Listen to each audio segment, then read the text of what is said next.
comes from O'Malley. Oh, that's it! That is it! Sean O'Malley! Hi, fight fans, and welcome to another MMA Network video. Sean O'Malley is an exciting figure in the UFC who reached huge popularity and became one of the biggest stars in the sport even before reaching his peak or winning a belt. Whether it's his persona or unique fighting style, people love watching him for some reason, and he has an enormous fan base of 3 million Instagram followers. On the other hand, his fellow competitors usually underestimate him due to his unusual hairstyle or lanky look that almost resembles Shaggy from Scooby-Doo. They all thought that fighting O'Malley would be just another day in the office, and they paid the price by getting viciously knocked out. In this video, we will look into Suga's opponents before and after fighting him and how this young prospect proved most doubters wrong.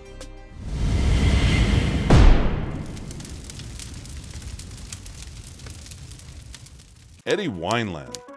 On June 6, 2020, only 3 months after dismantling Jose Alberto Quinonez with a head kick, Sean O'Malley was scheduled to face Eddie Weinland, a UFC veteran and former title challenger with almost 40 professional fights on his resume. This was classic young versus an old line where Sean was eager to keep climbing up to the top, while Weinland was determined to prove that he could still compete against the new generation of fighters. This is what the veteran had to say on Thursday's UFC 250 virtual media day. It's a big opportunity for me. It's a big opportunity for him also. He's fighting a veteran. I'm fighting a guy who he's got a huge name. Although he's been in the UFC not that long, he's got a very big name, a very big following. As far as derailing, it is what it is. They set us up to fight. If it derails him, it derails him. I'm sorry, but I'm here to win. I'm not here to be looped over. Besides the apparent experience factor, the former WEC bantamweight champion elaborated what would be the key to his victory. Just keeping pressure. I gotta pressure him. He actually fights well moving backwards, which is again, I'm gonna have to figure out how to pressure him while not letting him fight well moving backwards. When the octagon closed, Eddie did as he said he would, keeping the pace by pressuring O'Malley against the cage without giving him space to implement his game. Sugar needed no more than a round to figure a way to victory. Only 2 minutes into the first round, Sean started his striking sequence by delivering a heavy blow to the body, followed by a perfectly timed lead right hook. The veteran was rocked and could not think straight, and Sugar capitalized on that moment by landing the perfect picture right hand that instantly turned Eddie's lights off. O'Malley did a Mark Hunt-style walk-off from the opponent, as no additional shots were needed. Sean turned off all the switches in his fuse box at once. Considering that this was during the pandemic when no crowd was allowed, Eddie's voice could be heard, making sounds of pain while trying to regain consciousness. While this was a tragic downfall for a seasoned veteran, it was another big climb up for the new rising star, who just had one of the most spectacular walk-off knockouts in UFC history. Unlike some other fighters who faced O'Malley, Eddie Weinland was humble in defeat and immediately went on his social media to congratulate the opponent for his huge victory. Just got my proper welcome to the Sugar Show. Congratulations, Sean. Good job.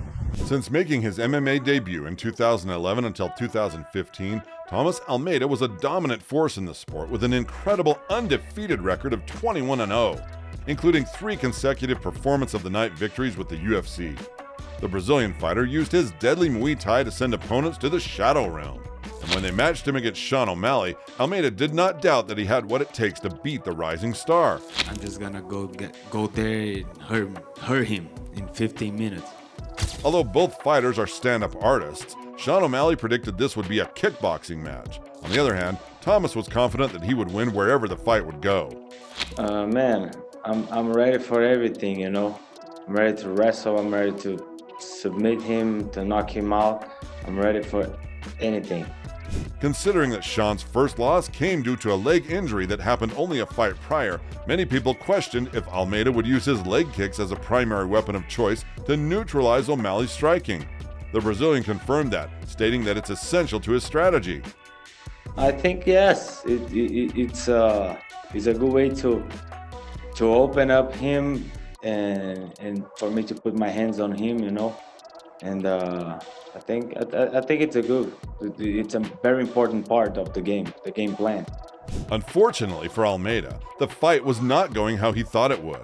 O'Malley introduced him to his power early in the first round, dropping him with a vicious high kick followed by a powerful left hand, almost knocking the Brazilian out.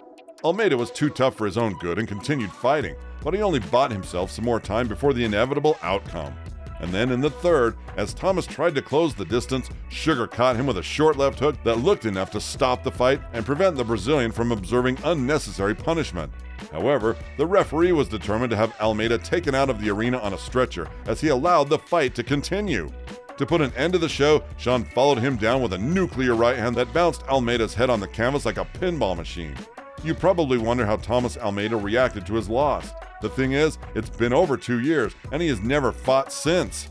There is no reaction to be found, and nobody knows where Almeida is right now.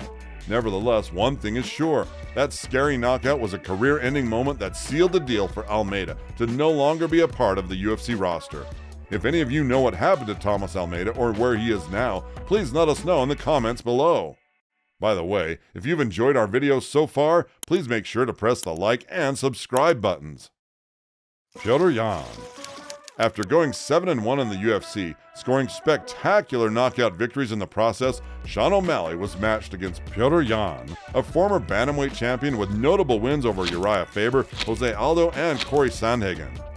Petr Yan is one of the scariest fighters in the division and was widely considered the best boxer in the UFC.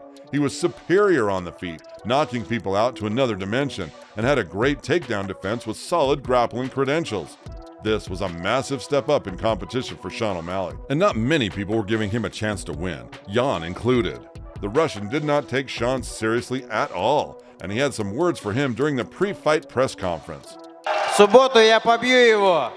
When O'Malley mocked Yan about his size, the Russian had no filter between his brain and mouth and responded with this. Братан, при чем тут рост? Вы посмотрите на его вид. Это как девушка с дороги, я не знаю. The Russian had no respect for O'Malley, and he made that apparent on their first face-off. The Russian could not stand Sean being the taller fighter than him and looking at him from above, so he gave him a little shove. The fight itself was a war, a non-stop action where both fighters went toe-to-toe. In a back-and-forth brawl, Petr and Sean had their moments, delivering a fight spectacle for the fans. This was a close fight that could go either way.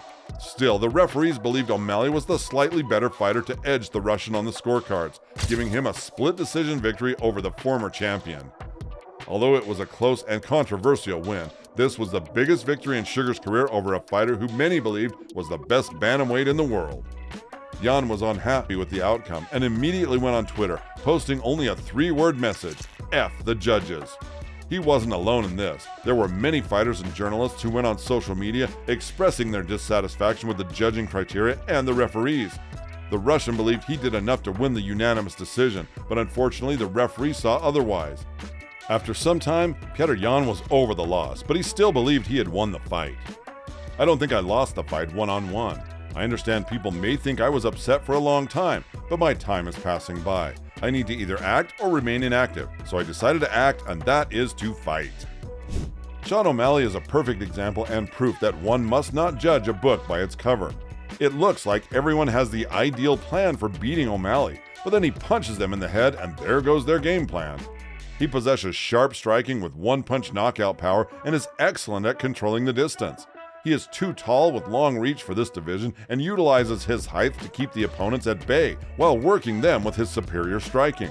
On top of that, Sean is a good grappler with excellent takedown defense skills, preventing superior grapplers from taking him to the ground.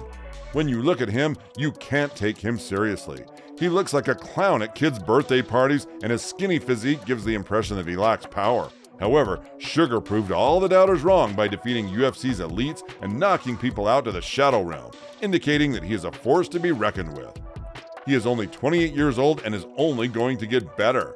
The question that remains is, how good is he really going to become? Only time will tell. But if there was something we could learn from his previous fights, it is that one must never underestimate Sugar Sean O'Malley. And what do you guys think? Do you believe Sean O'Malley is a superstar for a reason? Which fight of O'Malley's is your favorite? Leave your thoughts in the comments. And if you would like to watch more videos like this, please make sure to like and subscribe to our channel.